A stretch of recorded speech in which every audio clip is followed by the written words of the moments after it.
Okay. Hello, everyone. Welcome to the second meeting of our Testimony Tuesdays. We are delighted to have a bunch of you here.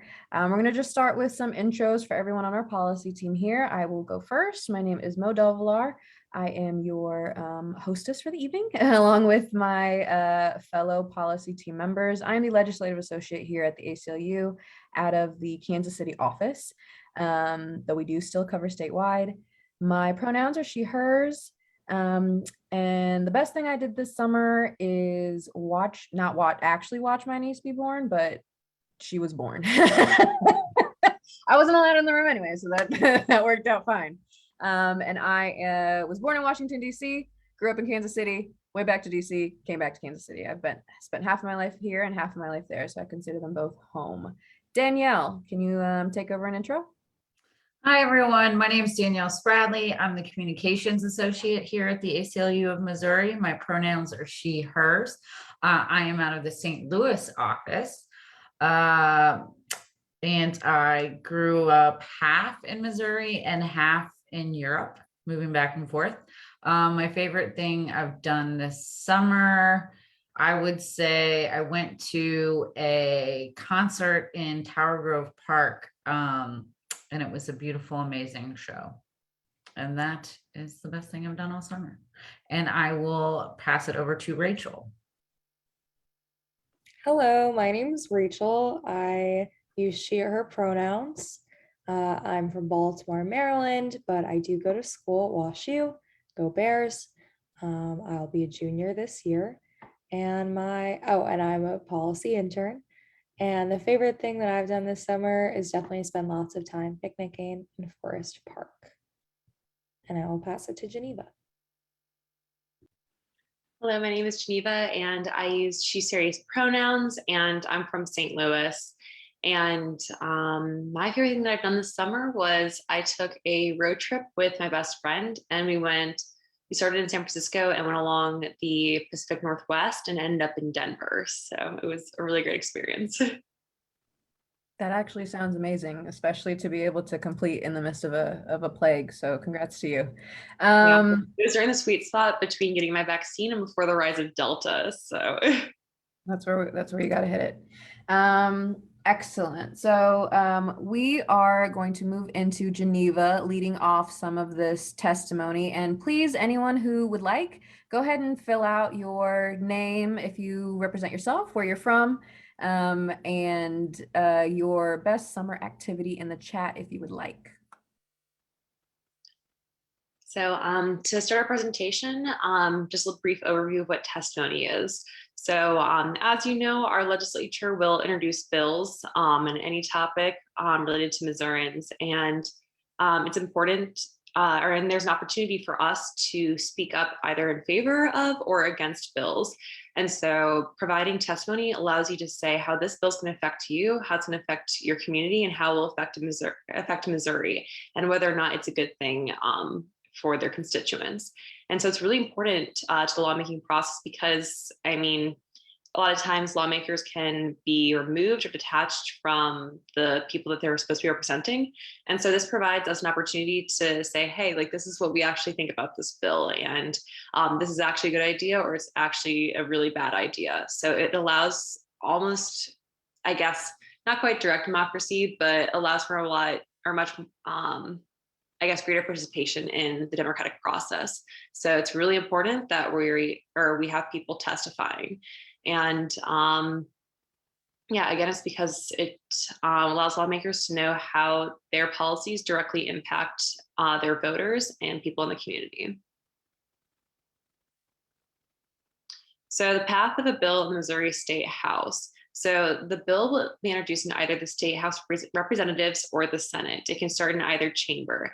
And when it's referred to, or it's in one of the chambers, it'll be referred to a committee. So a committee is a group of representatives or a group of state senators who will then, who are part of a specialized group. So it might be a committee on transportation, a committee on agriculture.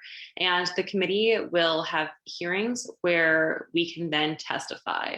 And that is going to be our opportunity to speak up, again, in either favor of or against bills. And then the committee is going to amend the bill or offer a substitute.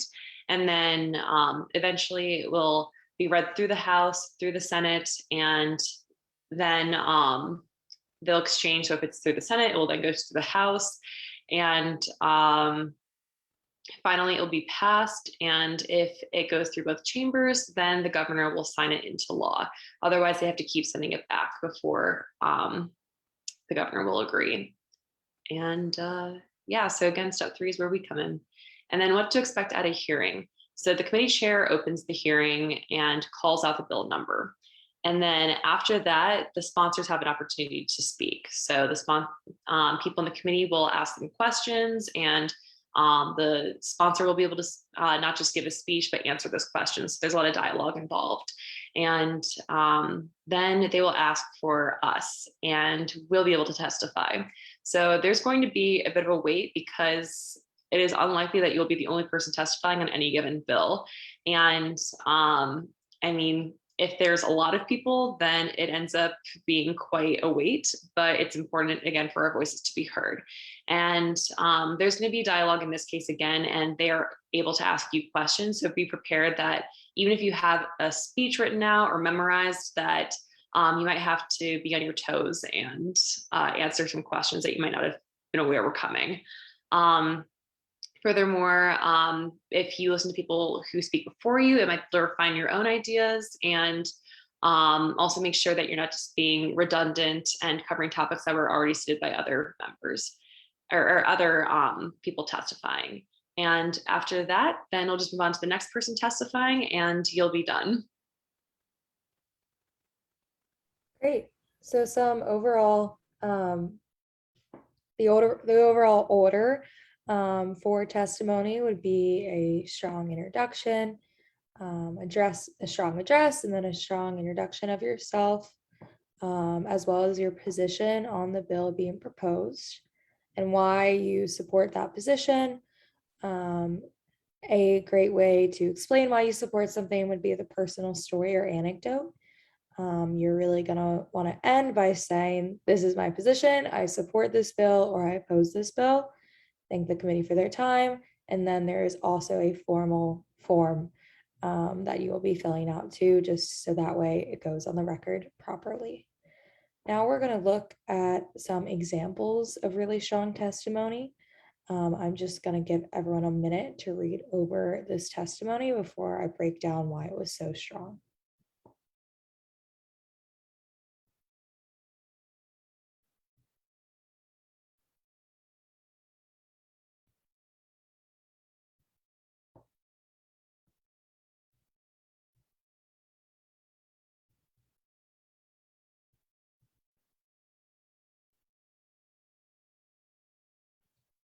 Hopefully you've had a chance to just glance at the overview. But as you can see, this testimony certainly is respectful with its dear honorable committee members, and thanking them for allowing the testimony in. And then it explains who's testifying and what they're testifying on behalf of, and explains why they strongly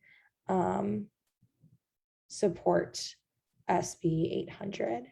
And you can tell that they support it because they spell it, they support it at the start and then at the bottom as well. So they wrap it up so that way it's not forgotten their position. There's a personal story here that isn't so personal, but definitely personalized or humanizes what is happening. So it doesn't have to be exactly, this is my tale. And we're going to watch 2 example testimonies later on in this session that'll show you what those sound like when spoken. But again, the bullets. Oh, Yeah, question. I'm sorry. Could you go back for a second? sure. Question about the what I so it says I would support SB. I think that's SB 800. So is it?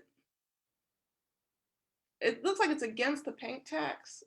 So it's Yes. supporting it. What is the bill then in this? So for this example, this bill was tampons and feminine products are taxed at a higher rate than a lot of other things that, they should be taxed the same as, say, deodorant or other hygiene products. And so this bill was trying to lower the tax rate for specifically feminine hygiene products. So we support the lowering of that rate in this specific bill, and tried to, like Rachel said, humanize it a little bit, because this is like my professional job. I don't typically put my personal stories as necessary in there, but we highly encourage people to do so, because a lot of people are moved in the legislature when they're actually heard from a personal and from like a personal narrative perspective. And like Rachel said, there's going to be a couple of examples of spoken testimony. This will typically be what's turned into the committee, so it's what is on the record, but you are given the opportunity to speak, and therefore you don't have to say everything that's on this piece of paper, but it's definitely a good guideline, something that's turned in, and then we'll see in a minute how that can translate into spoken testimony. Okay, thank you. I think I just misunderstood it. I didn't even realize it was taxed higher than. Yeah, it's crazy. It's ridiculous. It's insane. But, that is the life of a woman, no? Thank you for the question and clarity, December. Go ahead, Rachel. Perfect. And thank you for that introduction to the bill. Yes, so just to reiterate, you'd state your name, organization if you have one. Again, you can definitely come without an organizational affiliation to testify. Describe how it will impact you, your community, the state. And if you are filling this out in a written testimony form, make sure to add personal details just to avoid it being filtered out if it is written. And then you would send it through the mail, email, or fax to the representatives. Mo, could you speak on this for a second as to how this would differ from spoken testimony? So written testimony, you do not have to be in person for. That is something, given the process that we had to develop in COVID, you can submit written testimony for nearly any bill that comes up on the Senate or House side if you register through their testimony witness system online. We'll have a link with some of the things that we're overviewing here, and we can include where those are on the Senate and House website. They're not exactly intuitive all the time.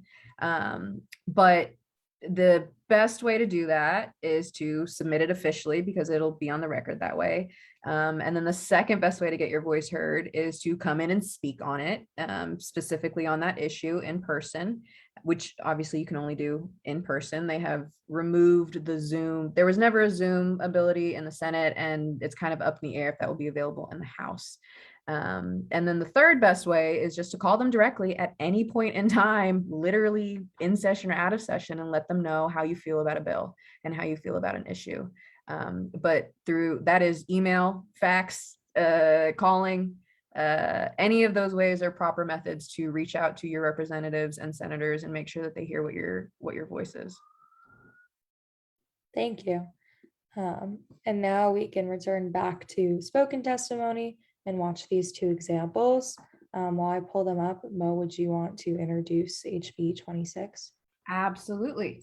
So the first bill that you're going to get a clip of spoken testimony on is from John Bowman. He is the head of the NAACP in St. Louis County, and he is discussing a bill, SB 26. It was an anti-protest bill that ended up including police reforms that you typically would not think of, not the banning chokeholds kind, but the implementing a law enforcement officer Bill of Rights kind. So he is here speaking on in opposition to this and explaining from his own personal experiences why everyone else should oppose this bill. Great, thank you. Just let me know if the sound works before I mute myself again. Unmute it first in the bottom. Thank you. I'm here to oppose SB 26 for various reasons. Thank you for allowing me to speak with you today in regards to this important issue. I'm here to oppose SB 26 for various reasons.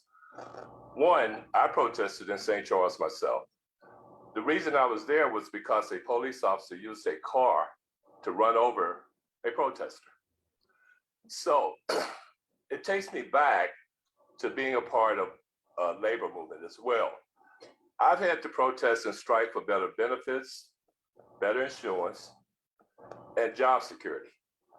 During those strikes, we held up vehicles because that's the only way we can get your attention.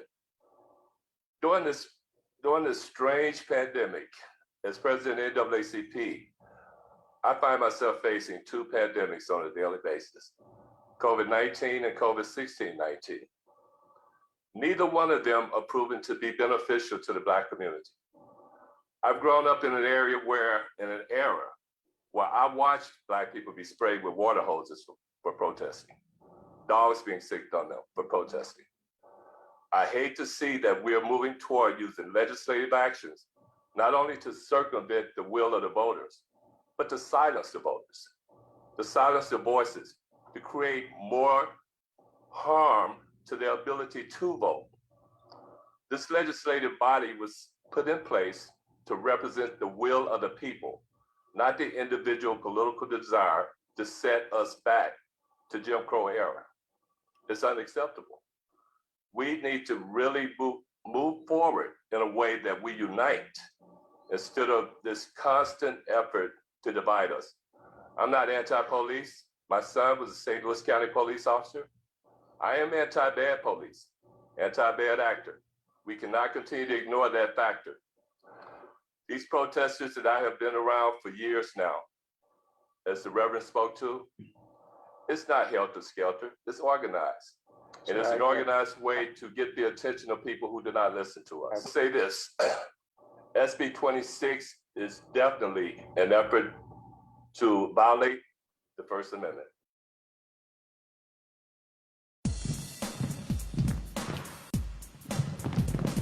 Okay. Excellent. So that was the first clip 1 with second, John. and I can pull up the other testimony video. I think an ad started playing. Not a problem. That was the first testimony that was given by John Bowman, Okay. again, in opposition to. Mo, would you want to introduce Can you not hear HR me? 53? Can you hear me? Danielle can hear me. Okay. SB 26, that was the police reform bill. The next, and you can see in that testimony, that piece where we were talking about making sure it's personal, because it does matter to people individually and it can affect all of us differently from our experiences. He was speaking as a Black man who had an experience in this country in civil rights that was not necessarily great. A lot of people can speak to that.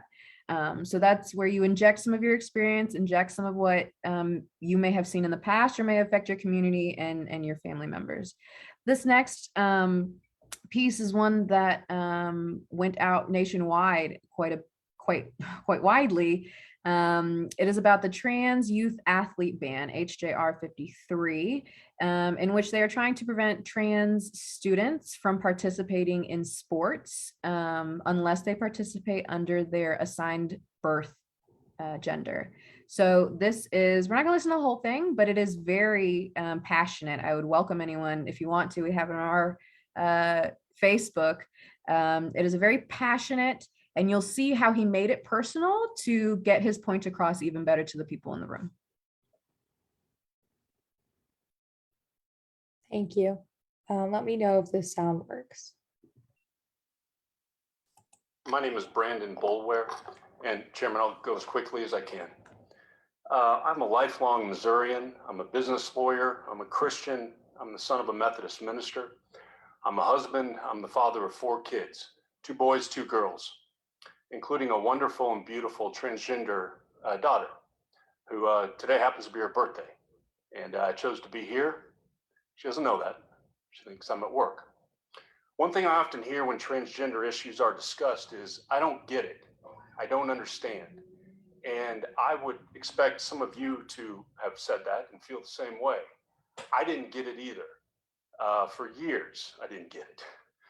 For years, I would not let my daughter wear girl clothes. I did not let her play with girl toys. I forced my daughter to wear boy clothes and get short haircuts, play on boys' sports teams. Why did I do this? To protect my child. I did not want my daughter or her siblings to get teased. And truth be told, I did it to protect myself as well. I wanted to avoid those inevitable questions as to why my child did not look and act like a boy. My child was miserable. I cannot overstate that. She was absolutely miserable, especially at school. No confidence, no friends, no laughter. I honestly say this, I had a child who did not smile. We did that for years. We did that against the advice of teachers, therapists, and other experts. I remember the day everything changed for me. I'd gotten home from work and my daughter and her brother were in the front lawn. And my daughter had sneaked on one of her older sister's play dresses. And they wanted to go across the street and play with the neighbor's kids. It was time for dinner. I said, come in. She asked, can she go across the street? I said, no. She asked me if she went inside and put on boy clothes, could she then go across the street and play? And it's then that it hit me that my daughter was equating being good with being someone else. I was teaching her to deny who she is.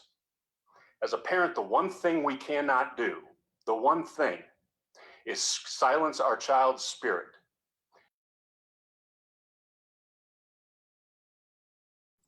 You want to go ahead and just keep playing it, Rachel? Actually, I think this And is. so on that day, my wife silencing our child's spirit. The moment we allowed my daughter to be who she is, to grow her hair, to wear the clothes she wanted to wear, she was a different child. And I mean, it was immediate. It was a total transformation. I now have a confident, a smiling, a happy daughter. She plays on a girls' volleyball team. She has friendships. She's a kid. My daughter did not choose to be a girl. She's been a girl from day one. God made her that way. And the God I believe in does not make mistakes. And those kids who I feared would tease her, they embraced her. This is a non-issue for them. Because here's the thing, for kids, rarely is it a problem. In so many ways, and I agree with the former speaker, in so many ways, this legislation is a solution in search of a problem. Supporters like to present the situation out there like there are these hulking men, representative, the man behind me, out there playing on girls' teams, trampling girls on the fields. Folks, that's not the real world. That's not happening. In the real world, transgender kids are taking hormone blockers, reducing the testosterone in their body, giving them no advantage over their female peers. That's what's actually happening. I came here today as a parent to share my story. I need you to understand that this language, if it becomes law, will have real effects on real people. It will affect my daughter. It will mean she cannot play on the girls' volleyball team or dance squad or tennis team. It will mean she will not have the opportunity that all of us had to be part of a team, to be part of something bigger, greater than ourselves. I'm not trying to be rude, gentlemen. Please wrap up your testimony. I ask you, please don't take that away from my daughter or the countless others like her who are out there. Let them have their childhoods. Let them be who they are. I ask you to vote against this legislation. Thank you. Right. So I can see Danielle getting verklempt over there. That is such a passionate piece of testimony, an example of truly making that personal, getting them to see it on their terms, but also explaining why it makes sense to you, why this issue matters, how it affects you. It's difficult. Often it takes some bravery and courage to get up there and share some of your information with people. So, we are just in awe of people who are coming in and putting themselves on the lines to have these conversations and make sure that their voices are heard by their legislators. So that is definitely one way, and one of the best ways that we've been able to have people get across to the legislators. unfortunately for the anti-trans issues, that includes having kids come in because they also want to, they're the ones most affected by many of these bills. And so like Rachel or I'm sorry, Geneva was saying, these hearings can go long. We've had hearings that have gone past midnight. But for the people for whom these things matter, this is just vitally important, and we are unable to stop. We have to speak up on behalf of these things. So the next thing we're going to talk about is some brainstorming on testimony. I really want everyone to be able to step out of this evening and have a piece of testimony ready if that's what they are ready to do, to be able to step up and come down to the Capitol, City Hall, your alderman meetings, your county executive meetings, and be able to speak confidently and effectively to your government. Some of that includes just figuring out why you support or oppose the bill. These are some mind brainstorming ideas that you'll do as you take pen to paper or stare at a blank screen with the blinking cursor. Why is this issue important? Does it matter to your community? I come from a family of immigrants, and so immigration issues are vitally important to me personally, but they also matter to my community as a whole. So that's another layer that I'm able to add to some testimony. And that's another personal connection. Do you have a story to share on the issue? Do you have statistics? Do you have data? Do you have newspaper articles? Do you have something from your hometown? And then at the end, you just restate your position clearly. I oppose. If you have any questions, let me know. This series is covering critical race theory. You mind hitting the next slide there for me, Rachel?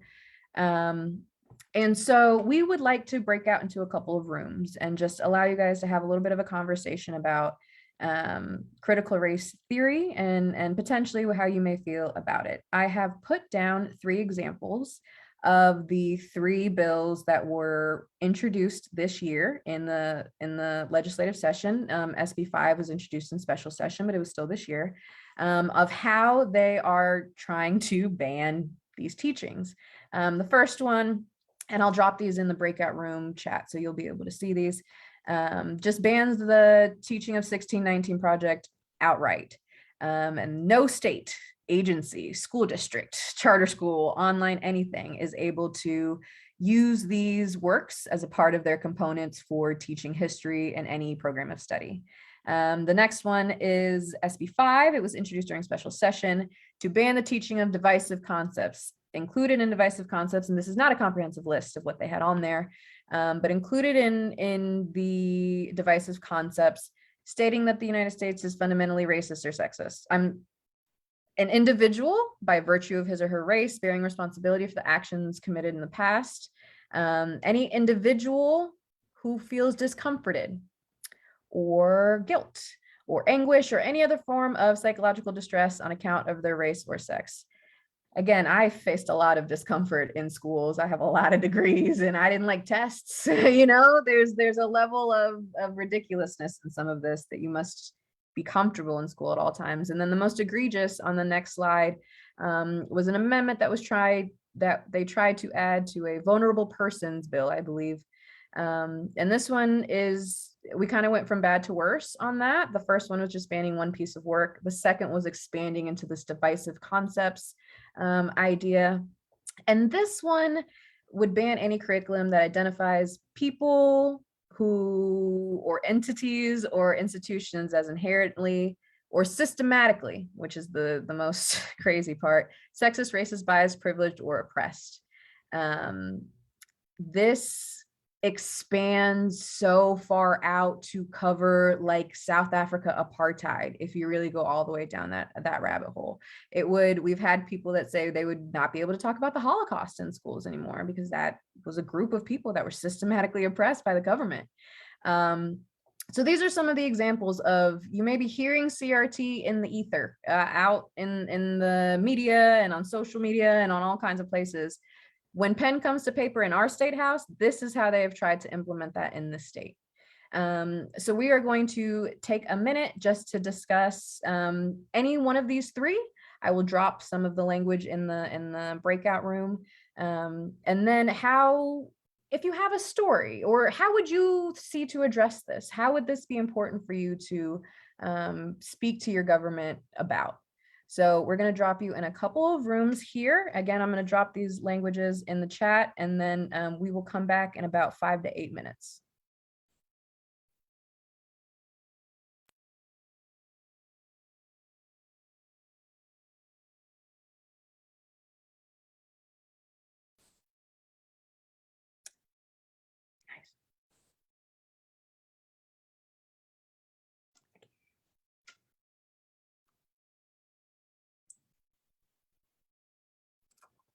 We're not going into rooms. It won't let me put us in rooms. Oh, that's weird. Yeah, and I thought because there was a co-host and a host, it would let us, but it definitely would not. So that's why I split them into 2.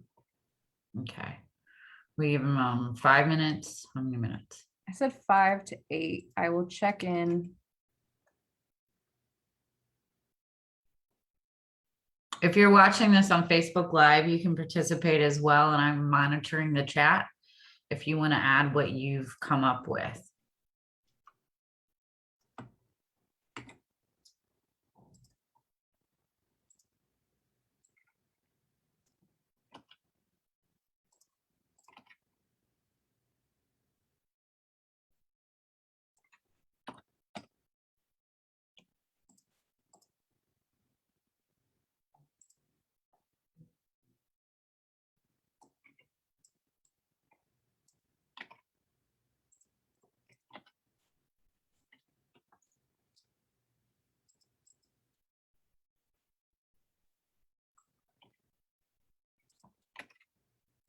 I'm going to go dark for a second.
Just a few more minutes and we'll come back from the breakout rooms.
So we've got 5 minutes left in the breakout rooms. If you're working on this at home via Facebook Live, again, you can show us what you've got in the chat as far as brainstorming for testimony goes. If not, we've just got a few more minutes and we will get back to our regular programming.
Is it just me or are Zoom minutes like microwave minutes? Forever. And we have someone new joining. Hi, Terry. Can Terry hear us? Hope so. Hi, how you doing? Sorry I got in so late. Not a problem. We were just in some breakout rooms. We're about to bring some people back in, and so you'll be able to hear a little bit about what we've been talking about with some examples. Thanks a lot. Of course.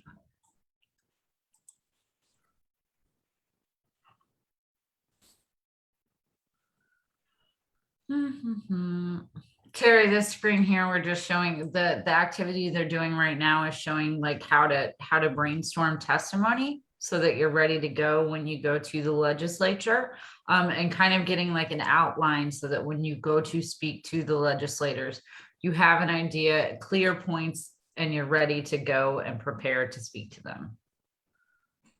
Sounds good. I've been in several hearings, and so I got a feel for what it's like. But I wanted to learn more. Are these slides going to be available? Yeah, we'll send a follow-up with these, and then we also have another event next week that we're hoping everyone can make it to, so we can ask some actual questions of some actual lawmakers. Great. Thank you. That'd be perfect. Awesome. Everyone should be coming back in now. Hello, welcome back all. Happy to see so many faces. If you want to, I can keep it, Rachel, if that's fine with you. Okay, cool. Welcome back, everyone. Thank you for your participation. So we do have the testimony slide up. Let's touch on a little bit of these issues. Does anyone from either one of the rooms want to share what y'all talked about, or what in particular your group was interested in?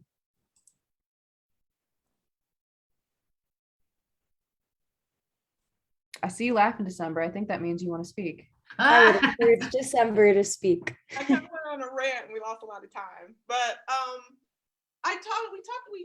we talked about the last hearing, the first hearing. I don't know how you want me to phrase it, but and kind of how the tone was kind of I guess the subject matter started out being about critical race theory as they've defined it, but how it turned into limiting like a broader set of issues, kind of really just the general list on the other bill. I think it just over encompasses everything, and kind of what approach would we take to how we would discuss the subject. I talked about wanting to take more of if I did a testimony, I would take more of a historical approach, I think, in basically explaining pretty much how the history of educating on these subjects has evolved, or maybe not have evolved, and has been highly influenced already, as it just as it always has been. Not so much that we're suddenly now learning about racism in America as of like 3 months ago. I think someone else had a different approach. I don't know if they want to talk. Yeah, feel free to hop on in. Anyone in that group that had another view or experience? I can pass it over to Geneva's group. Right, Geneva, that is the opposite. Rachel, this was your group? Awesome. Yes. Geneva, any conversations in your group that you found particularly highlighting or interesting?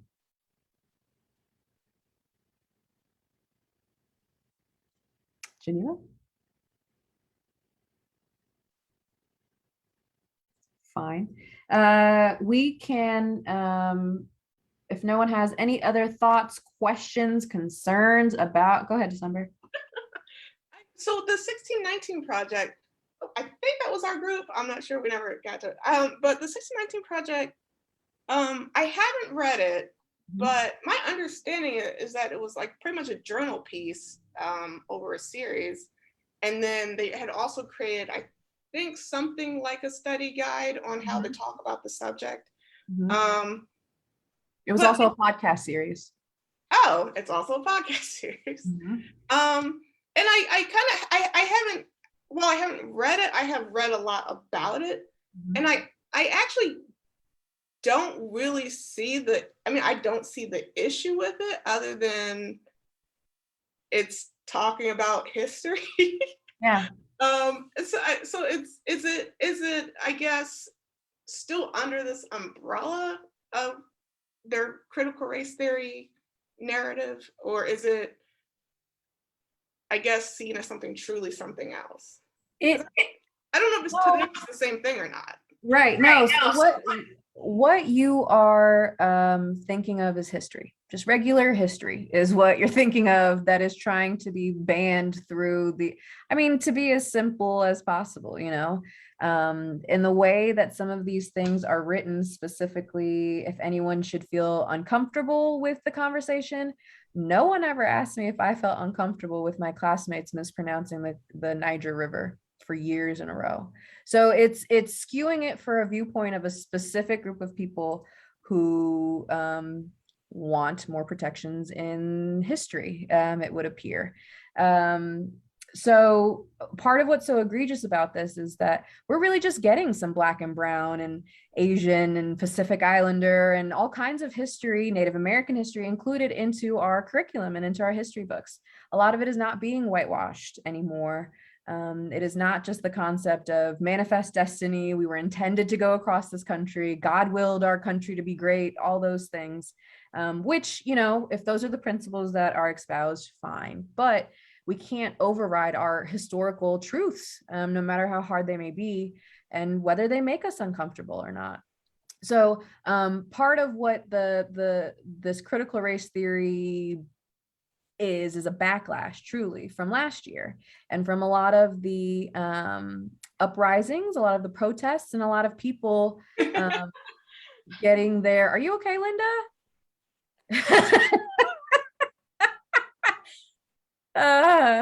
And a lot of people, coming up and learning about history truly and how people have been treated by police and how the government has worked and how all of these groups have become oppressed. A lot of this is a backlash to those actions and movements. So what you're thinking of is regular history, and what it is being messaged as is this insidious, horrible, mind altering thing that we're trying to teach kids to make them hate this country, when in reality, we want this country to be great. We truly want this country to be great. And in order to do that and to not repeat some of our mistakes from the past, we got to talk about it with truth, and with the ability for everyone to share their viewpoint and have that be counted among everyone else's, to have an equal weight of our history. Because when people say Black history, that's American history. Like, white people were there, right? A lot of people were there. And so to specifically target out Native American history or Black history or Hispanic history or Japanese American history in this country is something that is what they're trying to do.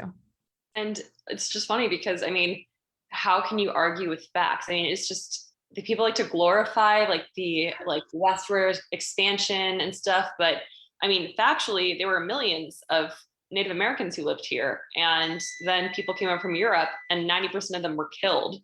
If you think that's something that's critical of the U.S., that's just, I don't know. I don't understand how people just think that we should just hide facts like that. It's just absolutely baffling. That is just actually what happened, And a lot of people have lived through that.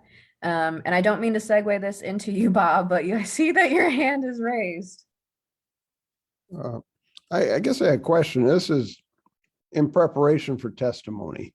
And one of the arguments you hear against critical race theory is, that the country shouldn't have to bear the shame of it. So where do you draw the line on what's shameful or not? Can you say we can't show that either?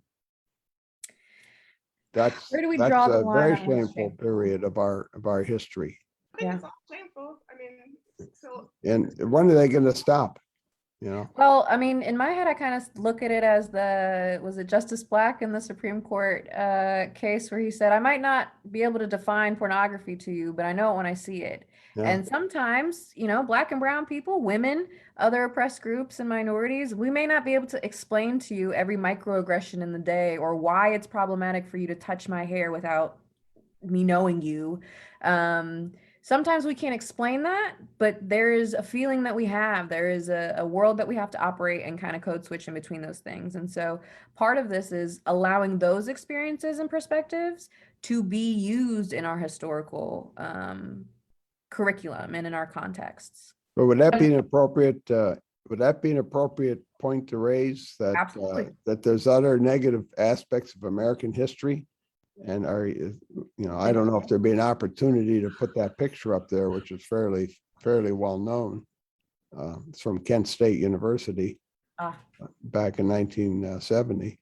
But that was, I guess, when you're trying to draw, I guess the task would be is drawing analogies to other aspects of our history. I mentioned in our breakout room, like my great grandparents all fled Eastern Europe, due to persecution of Jews, and did not get equal treatment until a generation was born that spoke English as a native tongue. And that we had, so that's the sort of stuff I was wondering if if I'm going to testify, should I run analogies like that past, like Sarah, whoever is going to be answering the testimony? It's me. So Bob, That's a great point, Bob. That actually brings us into the next slide about tone and terminology, which Danielle is going to answer your question and roll into. and Bob, I don't know if you've heard, but Sarah moved to the mayor's office. So Mo is our policy person. Oh, okay. All right. So hello, you two. You should know each other, actually. Bob, I do want to talk. So actually, yes, when you are going to testify on this subject or any subject, bring in your personal history, bring in your personal stories. That is what pulls at the heartstrings, and that's what affects legislators the most. As someone who worked in a legislative office for years, and I think Mo can probably attest to this as well, having worked in Congress, the one thing I can tell you from being on the other side of it in a legislative office is those personal stories is what really brings change. When you can show how this personally affects you and why this bill is either good or bad, that's what makes them listen. So when we're going into these testimonies, the reason we bring in tone and terminology, one thing that is not effective is if you go in and you yell at them. Yep. They shut down. It's done. They're not listening to you. From whatever side you're on, the ACLU is bipartisan, like whatever your side you're on, if you go in and you just start yelling, they're not going to listen. They're not going to listen at all. If you insult them, if you insult their party, they're not going to listen to you. It's just, to be honest. So when we're going, and I know it can be hard. We all know keeping your cool, keeping your chill, like it is difficult. There are many times when I was in the legislature where my boss would have to tell me during a committee hearing to fix my face because it was very hard to keep my emotions from getting out. And it's okay to have your emotions go out, but to yell at them, to insult their entire party, that's not getting us anywhere as far as an effective testimony goes. The reason we showed you Brandon Boulware and John Bauman's testimony is because they kept a very cool, level head. They spoke in plain English. So coming in, unless this is a medical hearing, and even if it is a medical hearing and you're a doctor, keeping it as simple as possible. We have citizen legislators. Not everyone there is a genius from Harvard or Yale or wherever else. Not everyone's a Mensa member. 0 of them are geniuses from Harvard and Yale. Yes. So you want to keep the language simple, plain English, things they can easily understand. It's the same thing when you're writing an opinion editorial. You want to speak in a way that communicates to the most amount of people, and the most amount of people can understand what you're saying. So keeping it chill, keeping it calm, not yelling, not insulting, speaking clearly. It is nerve-wracking. It is terrifying to speak in front of these people. Some people are great at it. I personally still get scared, and I did it for years. So trying to breathe, make sure you're like calm when you go into it. And I know this sounds like basic public speaking skills, but try to slow it down. Don't speak too quickly. One thing that happens quite often, especially if it's a subject that gets a lot of attention, so like CRT or anti-trans legislation or the anti-protest bills, is you will have a room filled with people, which means they're cutting that testimony down to 2 minutes tops. So you want to be able to get your point across in 2 minutes. That means keeping it, what's the term? Keep it simple, stupid. Yeah. Like, Yes. That's what you want to do. Don't make it too complicated. As this slide says, use simple, direct language. If attempt to make eye contact. The more you're looking at them, and what will happen is, especially if it's a bill that is particularly egregious, legislators do not want to look at you. Mhm. Try your hardest to look them in the eyes.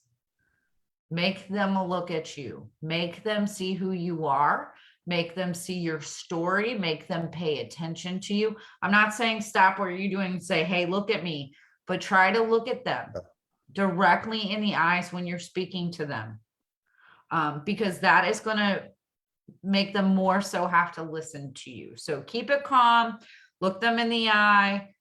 Don't insult people. Don't insult people's parties. And keep it simple is the most effective way to testify.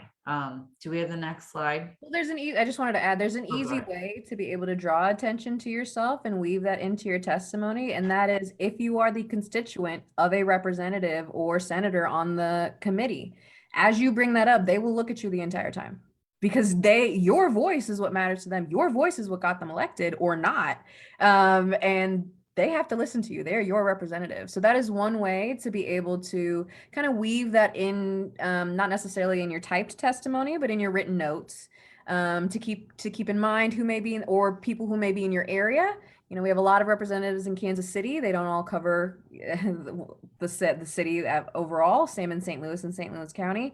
You're able to bring in some of the committee members that are from your region or from a region where this would matter. That's one way to easily, without insult and with purpose, draw attention to you in that manner.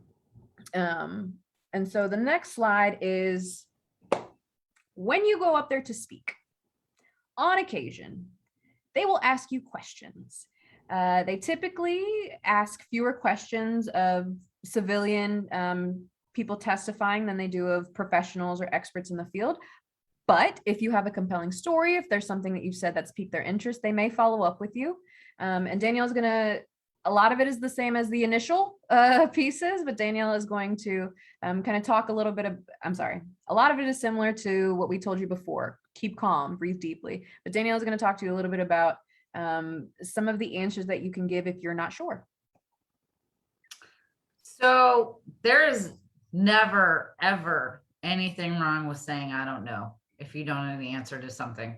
If you do not know the answer, don't try to make something up, because they will, especially if you're in opposition of their legislation, they're going to go try to find that and pick you apart, and they will come after it and they will bring it up to the next person. So if you are unsure, just say, I don't know. I'm not an expert on that. I'm sure I could look it up and get that over to you via email later.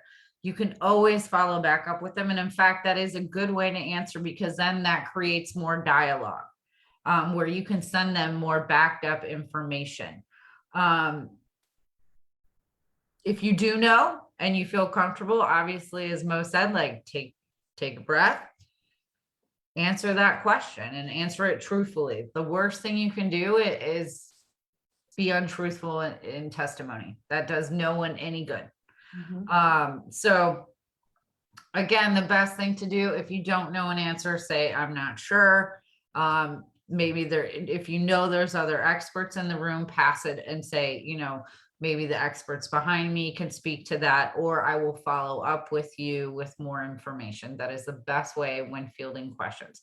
Otherwise, if you know what you're saying, you know what you're talking about, go for it. Do it confidently. Again, don't insult them. Don't yell at them. It's always the best way to handle it.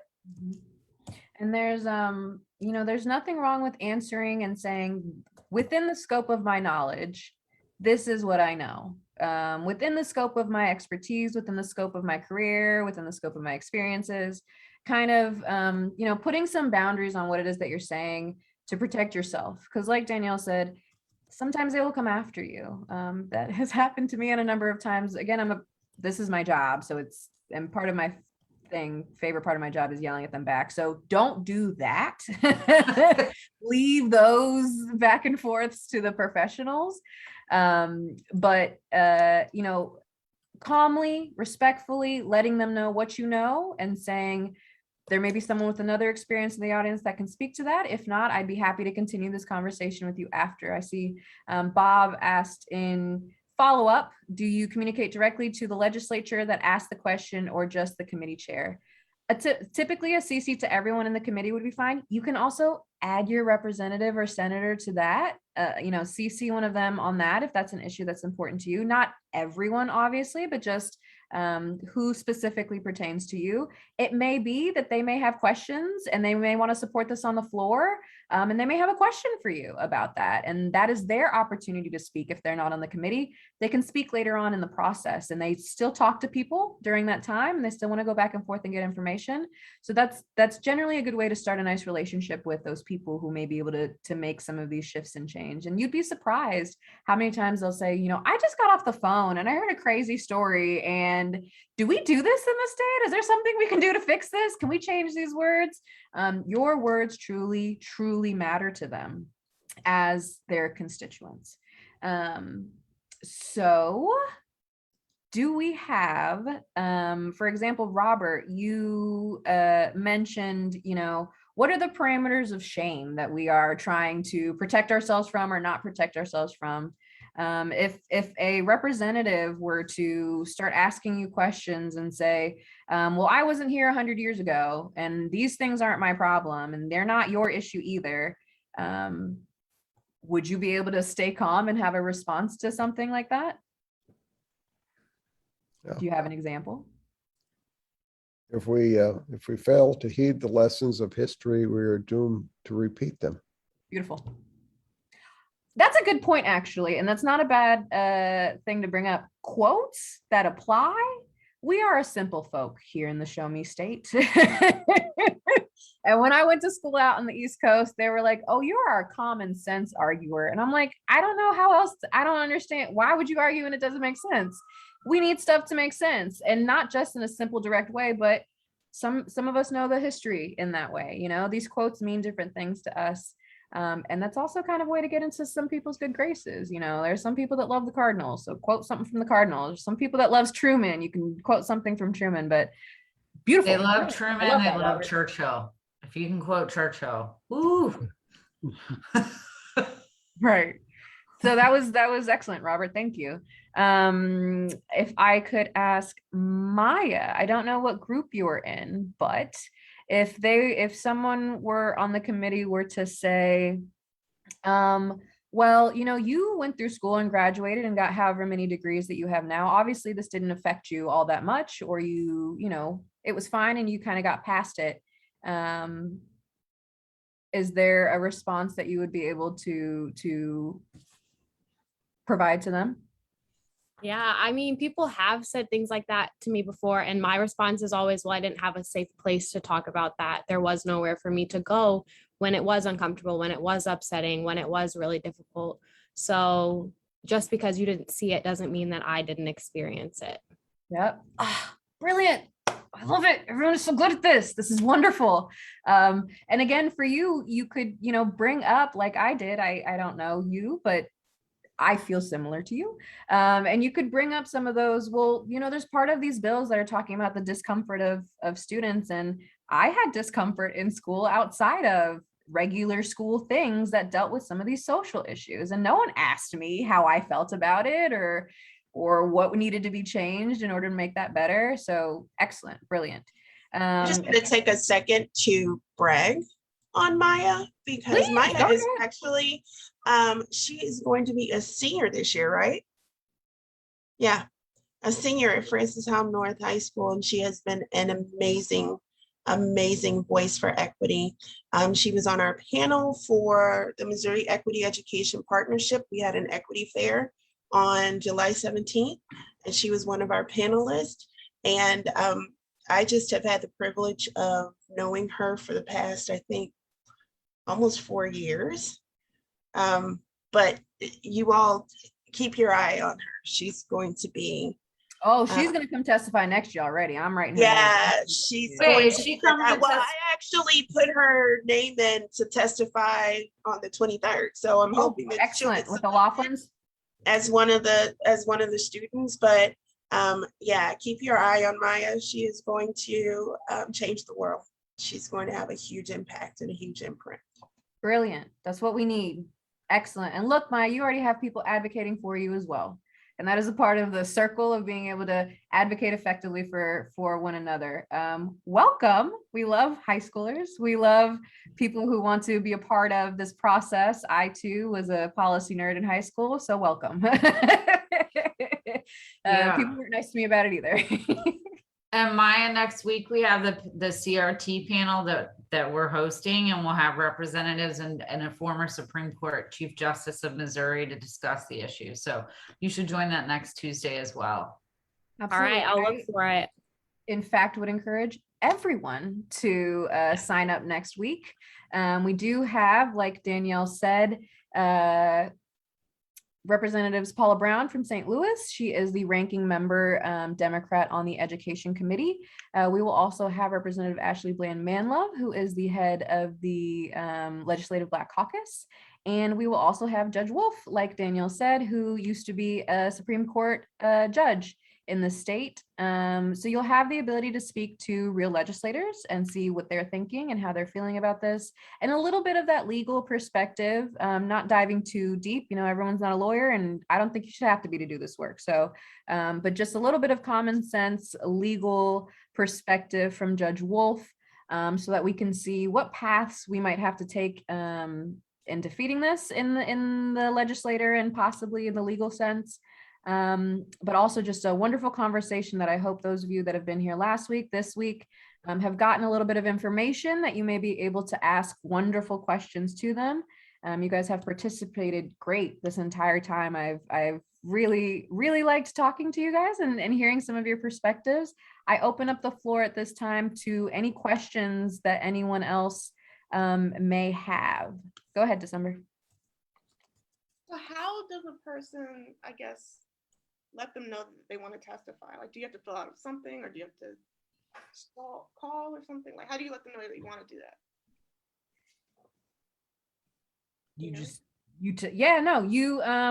So for the CRT hearing, people have been reaching out to their networks and organizations. There will be another hearing. For those of you that were unaware, there was one last month in which only those who oppose teaching real history in school were allowed to speak.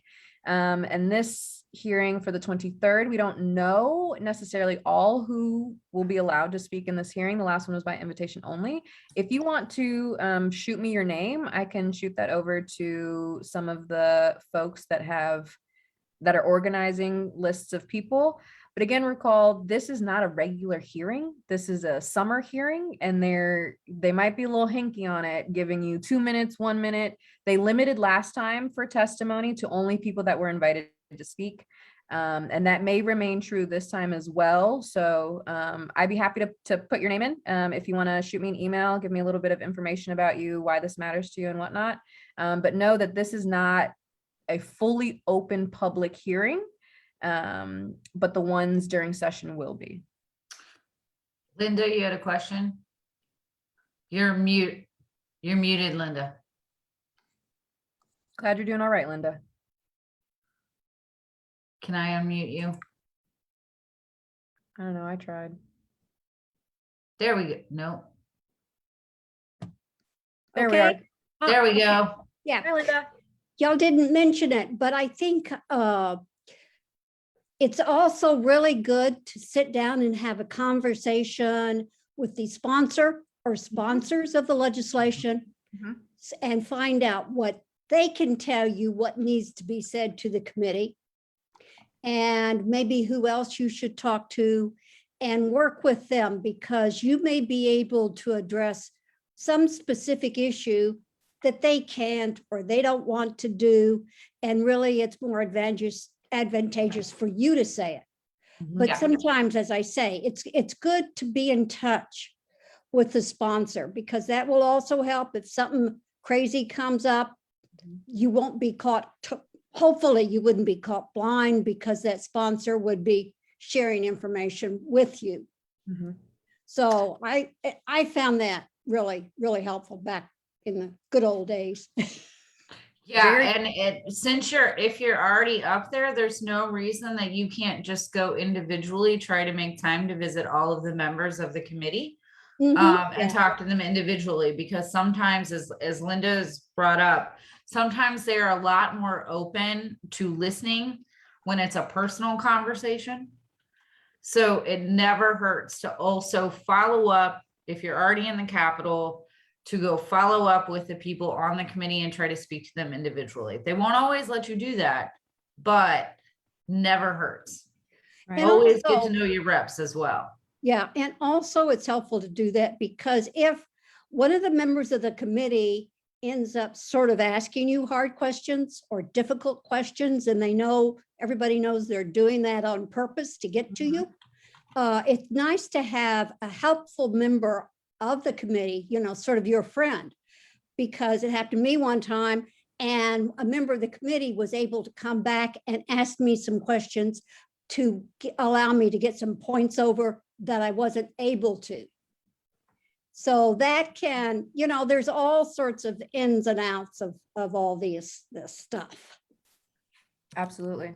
Absolutely. And for a lot of these bills, you won't be the only one testifying, right? Oh, So it certainly. doesn't have to be I'm standing alone by myself up to these people that I don't understand.